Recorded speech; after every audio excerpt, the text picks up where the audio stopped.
એક તો નાનકડું ગામ, એમાં 12 જણા સરપંચની ચૂંટણીમાં ઉભા રહ્યા. ગામ મોજાણું 700 માણસની વસ્તીના 12 સરપંચમાં ઉભા રહ્યા. આમાં શું ગામની પેઢી ઉઠી જાય. ગામે મિટિંગ ભરી કે આનું શું કરવું એમ. પછી મિટિંગમાં એક નિર્ણય લીધો કે આમાં એકેય પાછું ખેંચે એમ નથી ને કે ના. 12ને સરપંચમાં ફોર્મ ભરવા કે હા. એ કે હાલો ભાઈ, ગામના નક્કી કર્યું કે આ 12 ને ગામના પાદરમાં કૂવો રહ્યો, એ કૂવામાં નાખી દો.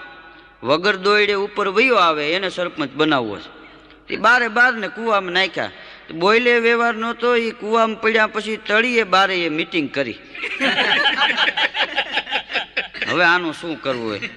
એક જણો બહુ પૈસા વાળો એકને કે ભાઈ તું અહીં ઊભો રહે. તો કે કેમ? એ કે તારા ઉપર બીજાને ઊભો રાખીશ. તો કે એમને ઊભો ન રહું, રૂપિયા 10,000 લઉં, 10 આપું. એ 10,000 આપીને ઊભો રાખ્યો. બીજાને કે એના ઉપર ઊભો રહે. તો ઓલો બીજો સમજતો હતો કે આ ભલે 10 લે, હું ન જાઉં ત્યાં સુધી ઉપર આગળ વધે નહીં.